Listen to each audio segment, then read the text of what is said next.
Update মানেই টাকা টাকা টাকা না, অ্যাপেল অ্যাপেল অ্যাপেল না। অনেকগুলো কাজ বাকি আছে, ব্যাকহ্যান্ডে কাজগুলো চলছে। আমাদের পুরা সিস্টেমটাকেই একবারে ভেঙে ফেলা হয়েছিল, নষ্ট করে ফেলা হয়েছিল। আমাদের তথ্যগুলো চুরি করা হয়েছিল কিছু আহ, অসাধু লোকের হাতে। আমাদের কোম্পানি বারবারই হাইজ্যাক হয়েছে, বারবারই লুটপাটের ঘটনা ঘটেছে। এই বিষয়গুলো স্যার এতদিন চুপচাপ ছিলেন, কোনোদিন প্রকাশ করেনি। আর স্যার প্রকাশ করেছেন একবারে সাবলীল ভাষায়। নাম প্রকাশ না করলেও স্যার কিন্তু বারবার বলেছেন যে তাদেরকে আমি সুযোগ দিয়েছি ভালো হওয়ার জন্য, কিন্তু তারা সুযোগ নেয়নি। আমি একবার ছাড় দিয়েছি, তারা দ্বিতীয়বার আবারও একই ভুল করেছে। তো তাদের আরাম আয়েশের যে বিষয়টা ছিল, স্যার হানিমুন পিরিয়ডের কথা বলছিলেন, যে তারা একটা হানিমুন পিরিয়ডে ছিল। হানিমুন মানে হচ্ছে ঘুরে বেড়ানো, জীবনটাকে এনজয় করবেন, এখানে যাবেন ওখানে যাবেন, কেনাকাটা করবেন, খাওয়া দাওয়া ঘোরাফেরা, এই যে সকল কিছু। আমরা দেখেছি যে দুবাই থেকে ইন্ডিয়ায় আসা, বিমানে যাওয়া আসা, প্রতি সপ্তাহে 2-1 বার করে প্লেনে যাওয়া আসা, তাদের খাওয়া দাওয়া, দুবাই বুর্জ খলিফার পাশে যে লিজার শো হতো, সেই লিজার শো গুলো 15 দিন 20 দিন পর পর এই লিজার শো গুলো হতো, এবং তাদের লাইভ গুলো ছিল খুবই উচ্চভিলাষী। আপনারা খেয়াল করেছেন সেই উচ্চভিলাষীর বিষয়টা স্যার কিন্তু তাদেরকে সুযোগ দিয়েছিলেন, তারপরেও তারা কিন্তু গাদ্দারি করে বসেছে। সেটা আমরা সবাই তাদের নাম জানি, সেগুলো ডকুমেন্ট সহকারে স্যার প্রকাশ করবেন খুব শীঘ্রই, এটাও স্যার বলেছেন। এই বিষয়গুলো আমার কাছে খুব ভালো লেগেছে, যে কোম্পানির এ টু জেড, যে আমরা যেটা এতদিন আলোচনা করতাম বিভিন্ন মহল থেকে শুনে, সেটা স্যার নিজে মুখে বললেন। এটার মধ্যে আর কোনো সন্দেহ থাকলো না, there is no doubt about it, এতে কোনো সন্দেহ নাই যে এই বিষয়গুলো আমরা এতদিন যে আলোচনা করেছি, জানতাম, সেই জানাগুলো আমাদের সঠিক ছিল। সেই বিষয়টা স্যার খুব সুন্দর করে বলে গেছেন। আমাদের স্যার কিছু আশ্বাস বাণী শুনিয়েছেন যে আমরা মরে যাইনি, আমরা একবারে নষ্ট হয়ে যাইনি। আমাদের বড় কিছু ক্ষতি হওয়ার আগেই আমরা টের পেয়েছি, এটা একটা ভালো দিক। আমরা শুরু হওয়ার আগে, মানে আমরা যে লঞ্চিং করার 1 বছর পরে যদি এগুলো জানতাম, তো অনেক বড় ধরনের ক্ষতি হয়ে যেত। আমরা ফাউন্ডাররা হয়তো কিছু কাস্টমার, কিছু ফাউন্ডারদের হয়তো মধ্যেই সীমাবদ্ধ আছে এই বিষয়টা, কিন্তু ভাবুন তো 1 বছর পর যদি এটা 100 কোটি কাস্টমারের তথ্য চুরি হতো, 100 কোটি কাস্টমারের সাথে গাদ্দারি করা হতো, তাহলে আমাদের কোম্পানির নাম কি পরিমাণ ক্ষুণ্ণ হতো। এই বিষয়গুলো আল্লাহ বাঁচিয়ে দিয়েছেন। উনি বারবার থ্যাঙ্কস গড, আল্লাহকে বারবার ধন্যবাদ দিচ্ছিলেন যে আল্লাহ আমাদেরকে বাঁচাইছেন, যে বড় ধরনের দুর্ঘটনা বা বড় ধরনের ক্ষতি থেকে আল্লাহ আমাদেরকে বাঁচিয়েছেন। এই বিষয়টা আমাদের উল্লেখ করেছেন। এই বিষয়টা যারা ছিলেন খুব ভালো, আমার কাছে মনে হয়েছে যে স্যার বারবারই তার বক্তব্যের মাঝে যে কনফিডেন্সটা ছিল যে আমরা ভালো কিছু করতে যাচ্ছি, এটার মধ্যেই আছি, আমরা বড় স্বপ্ন আমাদের দেখার জন্য বন্ধ না করি, আমরা লাইফটাকে যে এনজয় করি, সেই বিষয়টা স্যার বলেছেন। এবং যারা স্ক্রিনে আছে, যারা দেখছে, তারা মূলত পজিটিভ, এবং যারা আগেও চলে গেছে, এখনো অনেকে সমালোচনা করছে, ব্যাকহ্যান্ডে যারা সমালোচনা করছে তারা হয়তো স্ক্রিনে নাই। আপনারা যারা দেখছেন এই মিটিংটি বা স্ক্রিনে যারা আছেন, তারা সবাই পজিটিভ, তারা সবাই পজিটিভ। এই যে আপনারা এতদিন ধরে, দীর্ঘদিন ধরে আপনার আস্থা রেখেছেন, এই আস্থার জন্য স্যার আমাদের সকলকে ধন্যবাদ জানিয়েছেন। এবং আমাদের জন্য স্যার যে বিষয়টা তৈরি করছেন, যে বিষয়টা আনছেন, সেটা আসলে যে একজন দুজনের জীবন পরিবর্তন হবে তা না, সারা পৃথিবীতে একটা রেভলিউশন সৃষ্টি হবে।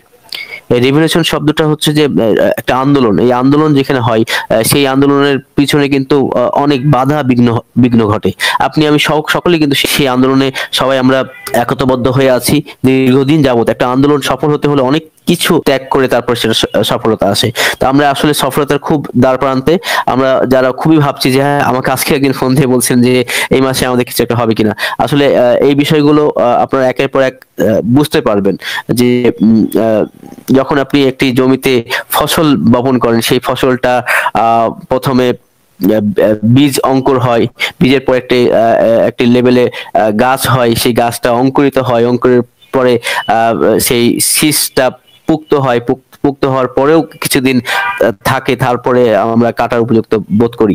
তো এই বিষয়টা একের ধাপে ধাপে যেমন আমরা বুঝতে পারি একটি গাছের ফলবান বৃক্ষ কবে দিবে। তো আমাদের কিছু অনপেশব্য কিছু চিহ্ন আছে, যেটা আপনাকে বুঝতে হবে যে আমাদের কবে কাঙ্ক্ষিত লক্ষ্যে বা সফলতা কবে আমরা পাবো। স্যার বারবারই বলছেন যে আমরা সফল অবশ্যই হব, এবং সফলতার যে কাজগুলো সেটা ব্যাকহ্যান্ডে করা হচ্ছে। স্যার এটা খুব চমৎকার ভাবে বলেছিলেন যে আমি অনেক কথাই আপনাদেরকে বলতে পারবো না, অনেক কথা আগে যেভাবে বলেছি এটা অনেক ক্ষতি হয়েছে, ক্ষতির কারণ হয়েছে, সেটা এখন আমি আর বলবো না। মনে হয়েছে যে একটু গুরুগম্ভীর ভাবে কথা বলেছেন, যেটা স্যারের আরো আগেই হয়তো করা দরকার ছিল। আমাদের সাথে খুব ক্যাজুয়ালি মিশার কারণে সমস্যাটা হয়েছে। তার যে বডি ল্যাঙ্গুয়েজ, স্যার যেমন একটু কঠোর ভাবে কথা বলেছেন এবং হাস্যোজ্জ্বল ভাবে কথা বলেছেন, তার বডি ল্যাঙ্গুয়েজ যেটা বলে যে সত্যি আমরা আগের চাইতে অনেক অনেক ভালো কিছু করছি, অনেক ভালো অনেক সুন্দর কিছু আমরা আবিষ্কার করছি, যেটা আগের চাইতে অনেক ফার বেটার। এবং হচ্ছে আমাদের যে সমস্যাগুলো আলহামদুলিল্লাহ কেটে গেছে। স্যার অনেক কিছুর কথা শেয়ার করেছেন, যে এটা 18 সাল থেকে আমরা শুরু করে যে বিষয়গুলো আমরা সমস্যায় পড়েছিলাম, বিশেষ করে কিছু ভুলের কথা কাল স্যার শেয়ার করেছেন। 2022 সালের যে ফিফা বিশ্বকাপ কাতারে অনুষ্ঠিত হয়েছিল, সেই সময় আমাদের প্রোডাক্ট লঞ্চ হয়নি। সেই সময় কিন্তু বিন স্পোর্টস এর সাথে আমাদের চুক্তি করা এটা একটা মানে ভুল ডিসিশন ছিল। কারণ যে হ্যাঁ, এটা হয়তো সুদূর প্রসারী হয়তো আমাদের ভালো কিছু হবে, কিন্তু এই যে তাৎক্ষণিক যেই প্রক্রিয়া, সেই সময় হয়তো আমাদের ডিসিশনটা ভুল ছিল, যেটা স্যার এটা কালকে স্বীকার করেছেন। এবং এটা যে স্যারের একক ডিসিশন ছিল তা না, কিছু কিছু কিছু ডাইরেক্টর বলেন বা কিছু এমপ্লয়ি বলেন বা উপর মহলের যারা দায়িত্বে ছিলেন অনপেসিভের, তারা স্যারকে এই ধরনের ভুল বুঝিয়ে এই বিষয়গুলো কাজ করেছেন। তো এই বিষয়গুলো স্যার খুব সাবলীল ভাষায় কিন্তু প্রকাশ করেছেন। আমরা কিছু কিছু বলতাম যে বিনিয়োগ স্পোর্টসের সাথে যে চুক্তিটা হয়েছিল এবং হিউজ পরিমাণ টাকার বিনিময়ে সেই অ্যাডগুলো দেওয়া হয়েছিল, তখন আমরা বলতাম যে আসলে আমাদের প্রোডাক্ট লঞ্চ হয়নি, এখন এই এই প্রচারণাটা কি ঠিক হচ্ছে? এই বিষয়গুলো কিন্তু আমরা সে সময় সমালোচনা করতাম। হয়তো আমরা মিটিং এ হয়তো বলি নাই, কিন্তু আমরা ব্যাকহ্যান্ডে হয়তো অনেকে এই কথাগুলো আমরা বলতাম। সেই বিষয়টা যে আসলে আমাদের কথাও তো ঠিক ছিল, সেটাও স্যার এটা সাবলীল ভাষায় কালকে স্বীকার করেছেন।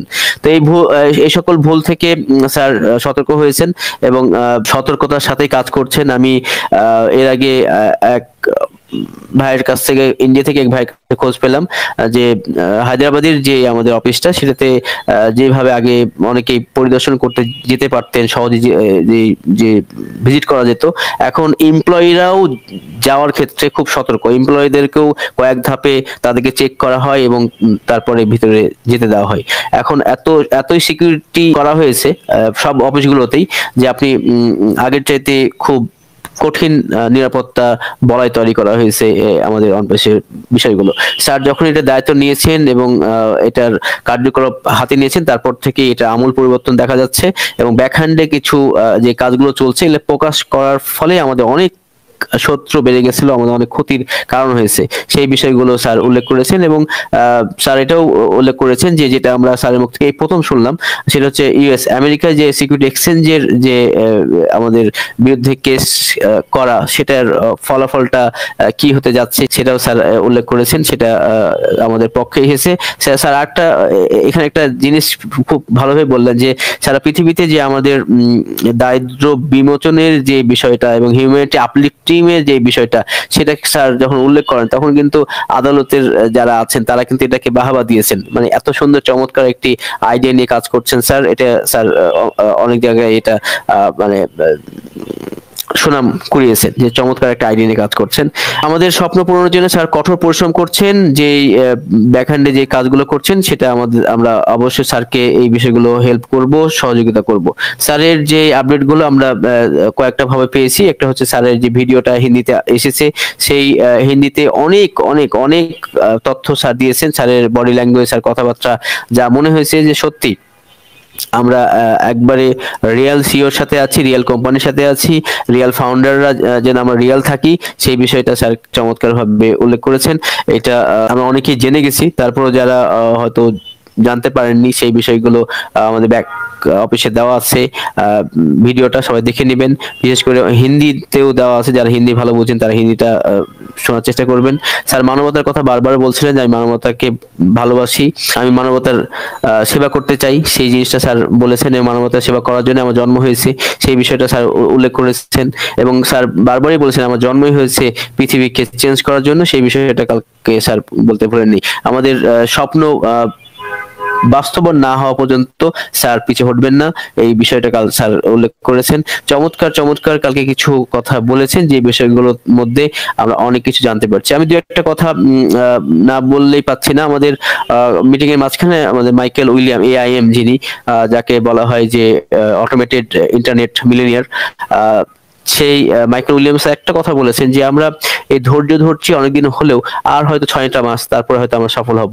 তার কাছ থেকে তখন এই কথাটা আসছে, আর কিন্তু তখন মানে কোনো কথাই বলেননি, মানে এটা তুমি কেন বলছো, বা 6 মাস হবে না, বা 6 মাসের মধ্যে হবে, এর আগেই হবে বা পরে হবে, এই ধরনের কিছু বলেন নাই। তো আমার কাছে যে কথা মনে হচ্ছে যে যেহেতু স্যারের সাথে যারা থাকেন, মাইকেল উইলিয়াম থেকে শুরু করে ক্রিস জনসন, মার্টিন ডিগামো, তারা কিছু তো হিন্স পান, যে কথাগুলো হয়তো সরাসরি বলতে পারেন না। ক্রিস জনসন একটা কোথাও হয়তো ট্যুরে যাচ্ছেন দেখলাম, তো উনি একটু আগেই মিটিং থেকে বের হয়ে গেলেন, তাকে স্যার সাবধানে যেতে বললেন। তো এই বিষয়গুলো কালকে সবকিছু ওভারঅল আমার কাছে খুবই ভালো লেগেছে। আর যারা এখনো আপডেটটা বুঝছেন না, তারা আসলে খুঁজছেন যে আমি আসলে বাজারে ব্যাগ হাতে করে নিয়ে আছি, টাকাটা নিয়ে আমি বাজার করতে যাব। সবসময় বলি তারা একটু সতর্ক হন, আপনাদের এত তাড়াতাড়ি টাকাটা আসছে না। আমাদের টাকা আসার কিছু লক্ষণ দেখতে পাবেন। আমাদের বিশেষ করে আমাদের নতুন OES আসবে, আমাদের প্রোডাক্টগুলো লঞ্চ হবে। আমাদের প্রোডাক্ট লঞ্চ না হয়ে আপনার টাকাটা কিভাবে দিবে একটা বিষয়। হ্যাঁ, এটা বলতে পারেন যে যারা পেন্ডিং, যাদের আছে 37,000 উইথড্র, সেগুলো হয়তো স্যার দিয়ে দিতে পারেন। তারপর ওইটা লঞ্চিং এর আগে না, কমপক্ষে আমাদের প্রোডাক্টগুলো আসতে হবে, সেই সিস্টেমটা, নতুন সিস্টেমটা আসুক। তারপরে আমাদের ধাপে ধাপে আমাদের ভেরিফাই, বিলিং অ্যাড্রেস, আমাদের প্রোডাক্টগুলো কয়েকটা ফ্রি ব্যবহার করা, এই বিষয়গুলো ধাপে ধাপে আসলেই বুঝতে পারবেন যে আমাদের কাঙ্ক্ষিত আপেল কবে আসা শুরু করছে। এই ধাপে ধাপে যে বিষয়গুলো আসবে, সেই নির্দেশনগুলো দেখে আমরা বুঝতে পারবো যে আমরা কবে কি পেতে যাচ্ছি। তো সেই পর্যন্ত আমরা স্টেটিউন থাকতে হবে। যারা মনে করছেন যে আমরা এই মাসে ইনকাম পাবো কিনা, এই টাকা দিয়ে আমার ধার শোধ করতে হবে, এই টাকা দিয়ে বাড়ি ভাড়া দিতে হবে, তাদের ক্ষেত্রে বলবো যে আপনারা আপনাদের মতো করেই কর্মে থাকুন।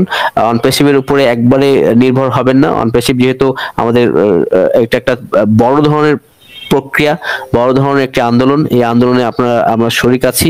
এটা there is no doubt about it, কোনো সন্দেহ নাই যে এটা একটি সোনার ডিমপাড়া হাঁস, যেটা আমি বারবারই বলি যে সোনার ডিমপাড়া হাঁস। কালকেও স্যার কথা বলেছেন যে আমরা সকলেই সোনার মানুষ, এই জিনিসটাকে স্যার কাছ থেকে শুনতে পেয়েছি। এই জিনিসটা খুবই ভালো। আমাদেরকে আরো সৎ হতে হবে, এই বিষয়টা স্যার কালকে উল্লেখ করেছেন। আমাদেরকে ব্যক্তিত্ববান হতে হবে, এই বিষয়গুলো আমাদের খেয়াল রাখতে হবে। তো এই কালকের আপডেটে যারা খুব ভালো কিছু আশা করছেন না, তারা হয়তো ভুল ব্যাখ্যা করছেন। স্যার আসাটাই সবচেয়ে বড় আপডেট। স্যার এসেছেন, আমাদের ব্যাকহ্যান্ডে কি কি হচ্ছে সবগুলো যদি বলে দেয়, তাহলে তো আপনি হয়তো আপডেট পাবেন, কিন্তু আপডেটের 12টা বেজে যাবে। তো সেই পর্যন্ত আপনারা ওয়েট করুন। আসল আপডেট খুব তাড়াতাড়ি হয়তো আসবে। হয়তো ফেব্রুয়ারি মাসে একটি গ্লোবাল মেলা আছে, যেটা হচ্ছে মাল্টি ন্যাশনাল কোম্পানিগুলোর মেলা, যেটা আমেরিকায় হবে। এটা এখন ডেট আমরা পাই নাই। তো এরকমও কথা আছে যে তার আগেই, ফেব্রুয়ারির শেষের আগে এই মেলাটা হবে। ডোনাল্ড ট্রাম্প 20 তারিখে যে শপথ নিবে, তারপর পরেই এই মেলাটার ডেট ঘোষণা হবে। তো সেই ফেব্রুয়ারির মাসে আমাদের যে কোনো সময় হয়তো লঞ্চিং এর একটা কথা শুনছি, আভাস পাচ্ছি।